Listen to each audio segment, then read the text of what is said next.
সেই সঞ্জয় রায় যে ধরা পড়েছে অ্যাকচুয়াল কিন্তু ও নেই। বন্ধুরা, ভাইরাল ফোন কল পার্ট 2 নিয়ে এলাম। কে আসল দোষী? সত্যি কি সিভিক ভলেন্টিয়ার সঞ্জয় দোষী, নাকি এর পিছনে রয়েছে অনেক বড় চক্রান্ত? সবই জানতে পারবেন, ভিডিওটি সম্পূর্ণ দেখুন। ও নেই, ঠিক আছে, ওর এতটা ক্ষমতাই হয় না। ও অত রাত্রে কি করতে যাবে? ও অত রাত্রে ওখানে কি করতে যাবে? ও না পেশেন্ট, ও নাকি বলছে দালাল পেশেন্ট নিয়ে গেছে। তো পেশেন্ট নিয়ে যখন গেছে, দিদিটার রুমে যখন যাবে, নিশ্চয়ই দিদিটার রুমে কোনো কাগজপত্র দেখাতে যাবে। সেই অবস্থায় গিয়ে দেখে যে এরকম এরকম ঘটনা, তা ঝাঁপিয়ে পড়েছে ওর উপরে।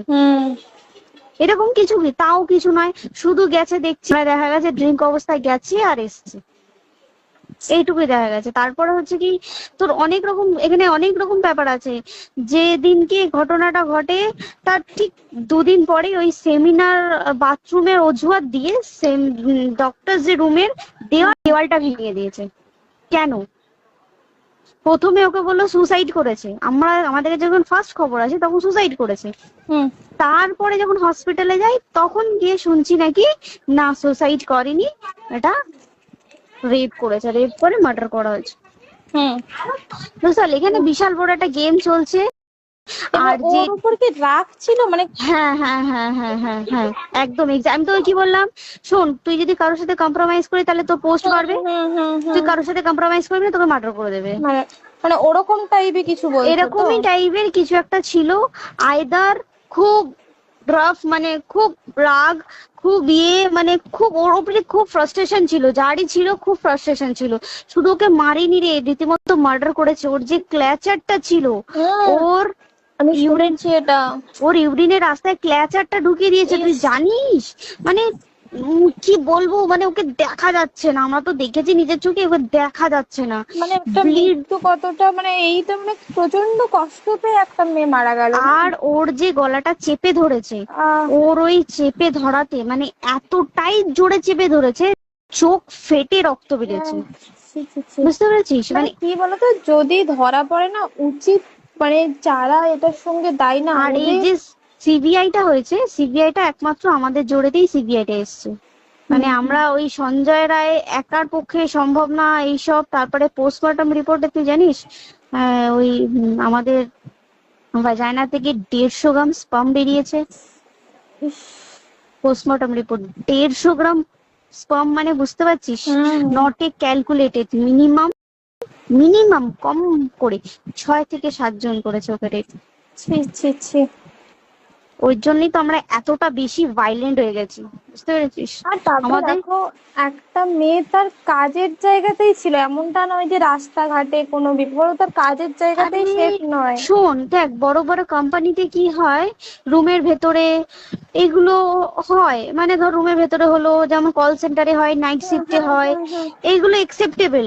বাট হসপিটাল হচ্ছে এমন একটা এরিয়া, মতো একটা, আরজি কর বলে না, যে কোনো হাসপাতালে কেউ যদি স্ব ইচ্ছায় কারোর সাথে রিলেশনশিপে গিয়ে করতে চায় সেটা আলাদা জিনিস, কিন্তু ঠিক আছে, কিন্তু কেউ কারো বিরুদ্ধে এইভাবে করতে পারে না রে। তুই জানিস না, মানে ওয়ার্ডে দেখ, কম বেশি আমরা সবাই ঘুমাই, কম বেশি আমরা সবাই জেগে থাকি, জেগে তো থাকি, তাতে কি কেউ শুনতে পায়নি? তার কি একদম ভাইলেন্স ছিল না? যদি কেউ না শুনতে পারে তাহলে ওর খাবারে কেউ কিছু মিশিয়েছিল, তাই কি না?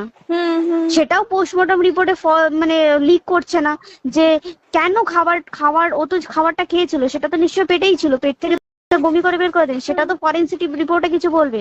আর তুই জানিস না, দেন মানে ধর পোস্টমর্টম রিপোর্ট আসতে 3 দিন সময় লাগে। ও যেদিনকে মরেছে ঠিক তার পরের দিনকে বিকালবেলা পোস্টমর্টম রিপোর্ট বার করে দিয়েছে, মানে বডি বার করো আর পোড়াও, 10 সেকেন্ডের মধ্যে বাড়িতে নিয়ে গেছে, তারপরে বডি পুড়িয়ে দিয়েছে। মানে কি বলবো, হসপিটাল, মমতা ব্যানার্জি, সবাই, মানে তৃণমূল প্রত্যেক সবাই এটাকে পুরোটাই চাপা দিতে চাইছে, পুরোটা। তবে তুই ভাব, যে মানুষটাকে এত ক্ষতবিক্ষত ভাবে মেরেছে, তাকে অভিষেক ব্যানার রেপ কি কলকাতায় প্রথম হলো? নয়, বিভিন্ন জায়গায় বিভিন্ন ভাবে রেপ হয়েছে, ধরা পড়েছে, ফাঁসি হয়েছে কি জেল হয়েছে। অভিষেক বন্দ্যোপাধ্যায় কেন বললো জাস্ট তোর সঞ্জয়কে যদি এনকাউন্টার করে পুরো কেসটা চাপা পড়ে যাবে, একদম স্টুডেন্টরা ঠান্ডা হয়ে যাবে। আর আমরা সেটা মানবো না, আমরা সেটা হতেই দেব না। তাতে যদি চাকরি মানে আরজিকরটাকে সিল করতে হয় তাতেও আমরা রাজি আছি, সিল করে দেওয়া হোক আরজিকর, সিল করে দেবে মনে হচ্ছে যদি ঠিকঠাক ভাবে। এবার ওই জন্য আমাদের দাবিতে সিবিআই এসছে। এবার তুই একটা কথা বল, যখন দেখতে বন্ধুরা পাচ্ছি আসল খুনিকে সত্যি কি সিভিক মমতা ভলেন্টিয়ার ব্যানার্জি আসল খুনি যে কলকাতা নাকি পুলিশ এর আমাদের পিছনে জন্য রয়েছে কিছু অনেক বড় করতে পারছে না, চক্রান্ত? আমরা কিছু মানতে পারছি না, 7 দিন এই ধরে বিষয়ে বার আপনার করতে পারছে মতামত না, তাহলে কমেন্টে সেটা জানান 2-3 দিনের মধ্যে এবং কেন আরো হ্যান্ড নতুন ওভার নতুন করে দিল আপডেট না? পেতে এখনই চ্যানেলটি সাবস্ক্রাইব করুন। তাই কি না? তারপরে দেখ পিডব্লিউডি একটা লো পোস্টের মানুষ, মানে যারা ভাঙচুর করে, মানে সিমেন্টের যারা কাজ করে তাদেরকে পিডব্লিউডি বলে। হুম এবার পিডব্লিউডির নিশ্চয়ই হায়ার অথরিটি থেকে অর্ডার এসছে তবেই ওরা গিয়ে ভেঙেছে। ওরা নিশ্চয়ই পাগল নয় দুম করে গিয়ে কোনো গভর্নমেন্ট প্রপার্টি ভেঙে দেবে। হুম অর্ডারটা কে পাস করলো যে এখনই চেস্ট ওয়ার্ডটাকে ভাঙতে হলো? সিবিআই আসা পর্যন্ত অপেক্ষা করতে পারতো। কারণ আজকে অত বড় বিক্ষোভ হবার কারণ কি হচ্ছে? একটাই কারণ, যে মেয়েটি মারা গেছে ঠিক আছে, কিন্তু তাকে এত বেশি মলেস্ট করে, এত বেশি রেপ করে বা বেশি ওকে মেরেছে, তার কি কোনো প্রতিবাদ নেই? তুই কোথায় সেফ পাবি তুই আমাকে বল? তুই ধর চাকরি ছেড়ে, আজকাল সরকারি চাকরি ছেড়ে তুই প্রাইভেটে যাই, প্রাইভেটেও তো তাই একই অবস্থা, একদম একদম প্রাইভেটেও একই অবস্থা। তুই কোনো চায়ের দোকান খুলে বসবি, অনার্সশিপে তুই বসলেও তাও এসে তো হাজার ছেলেরা থাকে, হাজার ছেলেরা টিস করে, তুই কোথায় কি করবি? তাহলে আমাদের সেফটি কোথায়? আমাদের মুখ্যমন্ত্রী মমতা ব্যানার্জি সে একটা লেডি হয়ে তাহলে আমাদের কি সেফটি দিয়েছে? আমাদের কি লক্ষ্মী ভান্ডার দিলে প্রবলেম সলভ? পুরো মাসের আমাদের কি সব খরচা চলে যায় লক্ষ্মী ভান্ডারে? জানি না, আই ডোন্ট নো। মানে আমরা প্রচুর খেপে আছি, প্রচুর। মানে এর বিচার না চাওয়া পর্যন্ত তুই ভেবে চল কি এটা সলভ হবে না। আমরা মানে বিচার আমি নিয়ে আমি কথা বলবো। 2 দিন ধরেই ভাবছিলাম তোমাকে ফোন করবো, কিন্তু মানে এটা ওটাতে হয়ে উঠছে না। আর তোমাকে তো আমি ওই দিন রাতেই হোয়াটসঅ্যাপ করলাম না, হ্যাঁ হ্যাঁ এবার হ্যাঁ তখনই না আমি ব্যাপারটা অতটা বুঝতে পারিনি। আর আমার তার পরের দিনই ভোরবেলা ডিউটি, হ্যাঁ, তা আমি খুব তারপর সাবধানে থাকিস তুই, আর খুব বলো না, সাবধানে না না, থাকিস। হ্যাঁ তাই তো এখন মানে তোমরাও সাবধানে থাকো সবাই। কি বলবো বল, কিছু বলার নেই। দেখ আমাদের মধ্যবিত্ত মানুষরা আমাদের চাকরি করে খেতেই হবে, সোজা কথা। একদম একদম তাই কিনা বল? বাবার এত পুঁজি নেই যে বসে বসে অত- খাবো, ঠিক আর আছে? সেই মেন্টালিটিও নেই, হ্যাঁ, পুঁজি যদিও থাকে মেন্টালিটিও নেই হ্যাঁ যে এবার বাবার তুই, পুঁজিতে খাবে। এবার একটা কথা তুই বল, চাকরিটা কোথায় গিয়ে করবো তুই একটা বল? কোন সেটাই। স্টেটে গিয়ে চাকরি করবো তুই আমাকে বল? ওই যেমন মানে এটা হয়তো আমার মা যেমন বাড়ি থেকে 7টার মধ্যে ঢুকে যাও, দিদিকে তো ধরো অনেক রাত অব্দি 9টা 9:30 10টা অব্দি ল্যাবে থাকতেই হয় না। এবার তুই কি করবি বল, কি করবি? বলো তো এখন কিছু নেই। করার আছে? দেখ ল্যাবেও তো সব ছেলেরা আছে, ছেলে হ্যাঁ, আছে মেয়ে আছে। তুই একদম। কাকে বারণ করবি? তুই কাকে বিশ্বাস করবি? তুই বল, তুই ধর কলিগদের সাথে খেতে বসেছিস, ঠিক আছে, তোর টিফিনটা যদি কেউ চাইলো তুই তাকে না দিয়ে পারবি?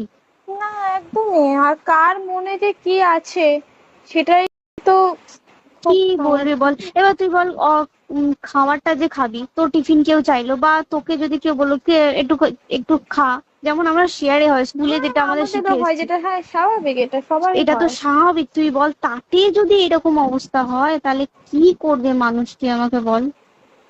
আজকেও তো তাই আমাদের দেখ না, 11টা থেকে বন্ধুরা আসল তোর খুনিকে ক্যান্ডেল সত্যি দিয়ে কি সিভিক white dress ভলেন্টিয়ার পরে আসল খুনি সব নাকি এর শ্যামবাজারে পিছনে রয়েছে এক অনেক করতে বড় হবে। এখন আবার চক্রান্ত? বৃষ্টি শুরু হয়েছে, কে জানে কি করে। এই বিষয়ে আপনার মতামত কমেন্টে কি হবে জানান জানি না। ঠিক এবং আরো আছে গো, নতুন নতুন টাটা। আপডেট পেতে এখনই হ্যাঁ, চ্যানেলটি টাটা। সাবস্ক্রাইব করুন। হুম।